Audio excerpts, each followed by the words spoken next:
여러분, 효샤오라는 글자를 가만히 들여다보십시오. 아들이 늙은 아버지를 업고 있는 형상이지요. 오늘 우리가 만날 이야기는 그 글자 속에 담긴 무게가 너무도 무거워 차마 눈물 없이는 볼 수 없는 한 남자의 기록입니다. 때는 바야흐로 조선시대 경기도 양주 고을의 어느 깊은 산자락, 까마귀도 배가 고파 울음을 그친다는 흉년의 끝자락에 천칠이라는 사내가 살고 있었습니다. 천칠의 집은 집이라 부르기도 민망했습니다. 구멍난 창호지 사이로 칼바람이 드나들고 가마솥에는 물만 가득해 끓일 곡기조차 없었죠. 하지만 천칠은 매일 아침 산에 올랐습니다. 남들은 나무를 해다 팔아 제 배를 채울 때 그는 노모가 좋아하는 칡뿌리와 산열매를 찾아 바위 틈을 헤맸습니다. 손톱이 다 빠지도록 땅을 파서 작은 뿌리 하나를 찾아낸다. 그의 눈에는 생기가 없지만 노모를 생각할 때만 반짝인. 그러나 이 집의 진짜 비극은 배고픔이 아니었습니다. 바로 천칠의 아내 덕순과 시어머니 이씨 할멈 사이의 지독한 고부 갈등이었죠. 이씨 할멈은 젊어서 남편을 잃고 천칠 하나만을 바라보며 모진 세월을 견뎌온 이였습니다. 그러다 보니 아들에 대한 집착이 병이 되어 너늘이 덕순을 눈의 가시처럼 여겼습니다. 애미야, 이 물이 왜 이리 차냐? 내 속을 다 얼려 죽일 작정이냐? 방 안에서 들려오는 할멈의 쩌렁쩌렁한 호통 소리에 마당에서 빨래를 하던 덕순의 어깨가 움찔합니다. 덕순은 찬물에 손이 트다 못해 피가 맺혔지만 시어머니의 독설은 그보다 더 아프게 가슴에 박혔습니다. 하루 새끼죽 한 그릇 못 먹는 처지에 저 노인네는 어디서 저런 기운이 나오실까? 남편은 자기 입에 들어갈 밥 한 술까지 어머니 발치에 갖다 바치니 이 집에서 사람 대접받는 건 저 노인네뿐이구나. 천칠은 그 사이에서 괴로웠습니다. 아내의 고충을 모르지 않았으나 유교의 도리가 엄격하던 시절 부모에게 대드는 것은 하늘을 등지는 일이라 여겼죠. 이 위태로운 평화는 어느 추운 겨울밤 모모가 갑작스럽게 피를 토하며 쓰러지면서 산산조각이 나고 맙니다. 노모의 병세는 깊어만 갔습니다. 고을의 용하다는 의원을 불러왔지만 그는 혀를 차며 고개를 저었습니다. 허허, 이건 사람의 힘으로 고칠 병이 아니오. 기력이 다해 뿌리가 뽑힌 나무와 같으니 만약 천년 묵은 산삼, 그 중에서도 하늘이 점지한다는 동자삼을 구하지 못하면 이번 달을 넘기기 힘들겠소. 동자삼. 산삼 중에서도 으뜸이며 밤이면 아이의 모습으로 변해 산속을 뛰어다닌다는 전설의 영약이었습니다. 천칠에게는 별을 따오라는 소리보다 더 가혹하게 들렸습니다. 그때 마을에 소문난 욕심쟁이이자 자칭 만석군 효자 박첨지가 천칠의 집을 찾아옵니다. 박첨지는 사실 가짜 효자였습니다. 죽어가는 부모를 돌보기는커녕 소자문을 세워 세금을 면제받고 가문을 빛낼 생각뿐인 인물이었죠. 그는 천칠의 지극한 효심을 이용하기로 마음먹었습니다. 이복의 천칠이 자네 어머니가 위독하시다니 내 마음이 다 아프네. 내 듣자 하니 뒷산 골짜기 안개가 자욱한 절벽 아래서 밤마다 어린아이의 자지러지는 울음소리가 들린다더군. 그게 바로 동자삼일세 자네가 그걸 구해만 오게. 그럼 내 자네 빚을 다 탕감해주고 쌀 10가마와 황소 1마리를 주겠네. 박첨지의 눈이 번뜩였습니다. 자기는 무서워서 못 가는 험한 산속에 천칠을 보내 산삼을 가로채고 임금님께 바쳐 조선 최고의 효자 칭호를 얻으려는 신보였죠. 천칠은 그것이 함정인 줄도 모르고 그저 어머니를 살릴 수 있다는 희망에 박첨지의 손을 부여잡았습니다.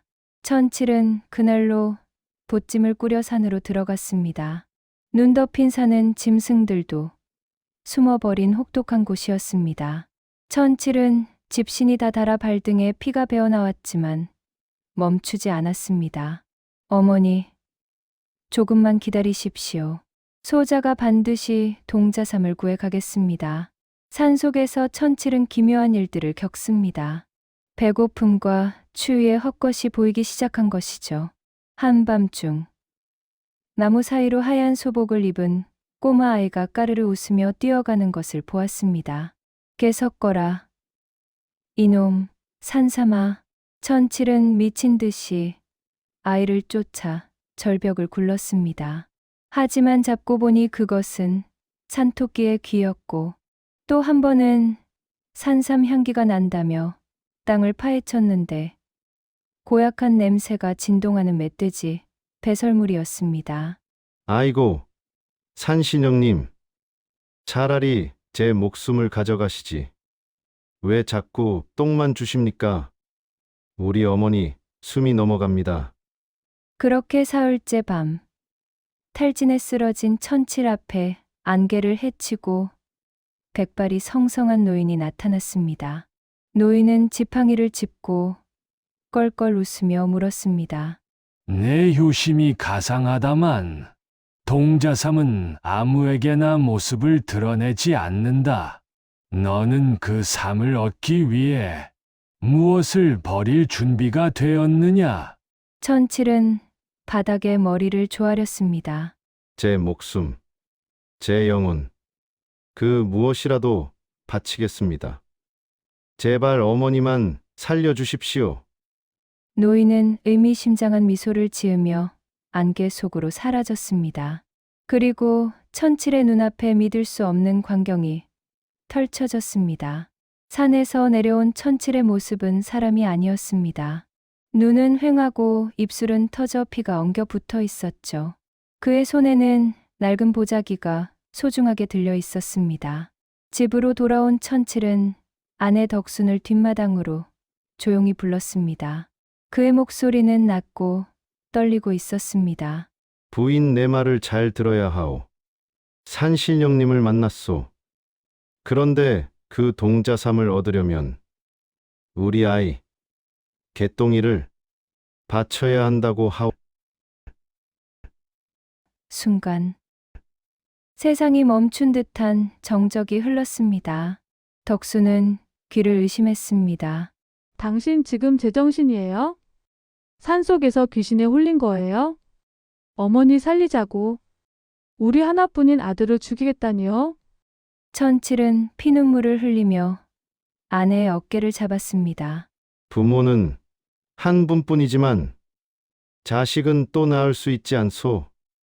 내 눈앞에서 어머니가 피를 토하며 죽어가는데 내가 어찌 자식 귀한 것만 따지겠소. 이건 하늘이 내린 시험이오. 사실 이것은 박첨지가 천칠에게 먹인 환각 약초와 극한의 스트레스가 만들어낸 비극적인 착각이었습니다. 천칠은 효도라는 가치에 매몰되어 인성을 상실해가는 광기의 단계에 접어든 것이죠. 덕수는 마당에 주저앉아 통곡했지만 천칠은 이미 가마솥에 불을 지피기 시작했습니다. 마당 한가운데 놓인 거대한 가마솥에서 하얀 김이 뿜어져 나왔습니다. 물이 펄펄 끓는 소리가 마치 지옥의 아우성처럼 들렸죠. 천칠은 방에서 곤히 잠든 아들 개똥이를 안아들었습니다. 아이는 아무것도 모른 채 아버지의 품에서 새근새근 숨을 쉬고 있었습니다. 덕수는 방바닥을 손톱이 빠지도록 긁으며 울부짖었습니다. 하지만 천칠의 힘을 당해낼 수 없었죠. 천칠은 눈을 감고 아들을 솥 안으로 밀어 넣었습니다. 어머니, 소자가 천벌을 받겠습니다. 개똥아, 저승에 가서 아버지를 원망하거라. 솥뚜껑이 닫히고 천칠은 그 자리에 주저앉아 대성통곡을 한다. 하늘에선 갑자기 마른 하늘에 날벼락이 치고 장대비가 쏟아지기 시작한다. 한참을 울다 지친 천칠은 노모가 방 안에서 물, 좀 다오. 기운 없이 부르는 소리에 정신을 차렸습니다. 그는 떨리는 손으로 가마솥 뚜껑을 열었습니다. 아들의 시신을 참아 볼 용기가 없어 고개를 돌린 채 국자를 넣었죠. 그런데 국자에 걸리는 촉감이 이상했습니다. 천칠이 천천히 고개를 돌려 솥 안을 보았습니다. 그곳에는 아이의 시신이 없었습니다. 대신 사람의 몸통보다 더 크고 팔다리가 선명한 붉은 빛을 내뿜는 거대한 천년 산삼이 누워 있었습니다. 이것이 어찌된 일이냐? 그때 대문 밖에서 익숙한 목소리가 들렸습니다. 아버지, 나 배고파요. 뒤를 돌아보니 아들 개똥이가 웬 쌀자루를 메고 들어오고 있는 게 아니겠습니까? 알고 보니 사건의 전말은 이랬습니다. 천칠이 산을 헤매는 동안 각 첨지는 천칠의 효심을 시험하고 마을 사람들에게 자기 위신을 세우려 대똥이를 맛있는 음식으로 유혹해 자기 집 창고에 가두어 두었던 것입니다. 그리고 천칠에게는 공포심을 유발하는 헛소문을 퍼뜨렸죠. 하지만 진짜 신비로운 일은 여기서 일어났습니다. 박첨지가 창고에 숨겨두었던 진짜 보물인 도난당한 황실 산삼이 천칠이 가마솥에 불을 지피는 순간 박첨지의 창고에서 사라져 천칠의 솥 안으로 스스로 들어온 것입니다. 반면 가짜 효자 박첨지는 자기가 가로채려던 산삼이 순식간에 시커먼 독초로 변해버려 그것을 만진 손이 썩어 들어가는 천벌을 받게 됩니다. 동자삼 물을 마신 무모는 언제 아팠냐는 듯 자리를 털고 일어났습니다. 하지만 집안 분위기는 예전 같지 않았습니다. 천칠은 아내 덕순 앞에 석고대죄하며 무릎을 꿇었습니다. 부인. 내가 미쳤었소. 효도가 무엇이라고. 내 자식까지 죽이려 한 못난 지아비를 용서하지 마시오. 덕수는 돌아온 아들을 품에 안고 하염없이 울었습니다. 그때 평생 며느리를 구박만 하던 시어머니가 방에서 기어나와 며느리의 거친 손을 잡았습니다. 애미야, 내가 죽을 고비를 넘기고 나니 이제야 눈이 떠지는구나. 저 지독한 내 아들이 아이를 죽이려 할 때 내 마음이 갈갈이 찢어지더란다. 내가 평소에 내게 준 미지근한 물 한 잔이 진짜 동자삼이었다는 것을 이 늙은이가 이제야 알았다. 시어머니는 며느리를 안고 사죄의 눈물을 흘렸습니다. 수십 년 묵은 고부 갈등이 눈 녹듯 사라지는 순간이었습니다. 이 기이한 이야기는 고을 사또에게까지 전해졌습니다. 사또는 박첨지의 재산을 몰수하여 가난한 백성들에게 나눠주게 했고 천칠에게는 효자 칭호와 함께 평생 먹고 살 논밭을 하사했습니다. 하지만 사또는 천칠에게 엄중히 경고했습니다. 내 효심이 하늘을 감동시킨 것은 맞으나 부모를 위해 자식을 해치려 한 것은 순리가 아니다. 진정한 효는 가족 모두가 화목하게 사는 것이니 앞으로는 아내와 자식을 부모 섬기듯 소중히 여겨라. 천칠은 그 가르침을 뼈에 새겼습니다. 상으로 받은 돈으로 아내에게는 비단 치마를, 아들에게는 좋은 책을 사주었습니다. 마을 사람들은 이제 그를 미친 효자가 아닌 지혜로운 효자라 부르기 시작했습니다. 세월이 흘러 천칠의 이야기는 전설이 되었습니다. 동자삼이 진짜 아이였는지 아니면 지극한 마음이 만들어낸 환상인지는 중요하지 않습니다. 이 이야기가 우리에게 전하는 핵심은 마음의 방향입니다. 우리는 가끔 소중한 것을 지키기 위해 더 소중한 것을 파괴하는 실수를 범하곤 합니다.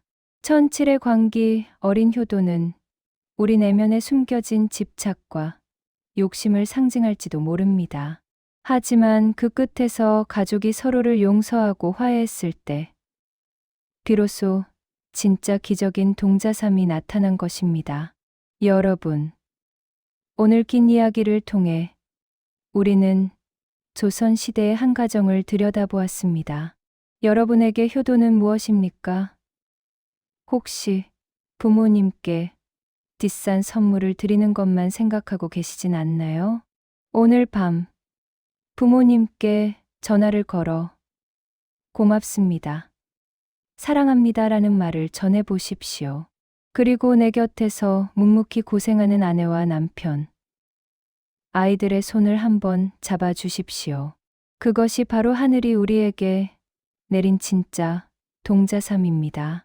험한 세상이지만 우리 가슴 속에 서로를 아끼는 마음만 있다면 그 어떤 시련도 이겨낼 기적이 일어날 것입니다. 천칠내 가족이 노을 아래서 함께 웃으며 저녁을 먹던 그 평화로운 풍경이 여러분의 가정에도 깃들길 바랍니다. 오늘 이야기 끝까지 경청해 주셔서 감사합니다. 구독과 좋아요는 더 좋은 이야기로 찾아뵙는 큰 힘이 됩니다. 여러분, 모두 효도하며 행복하십시오.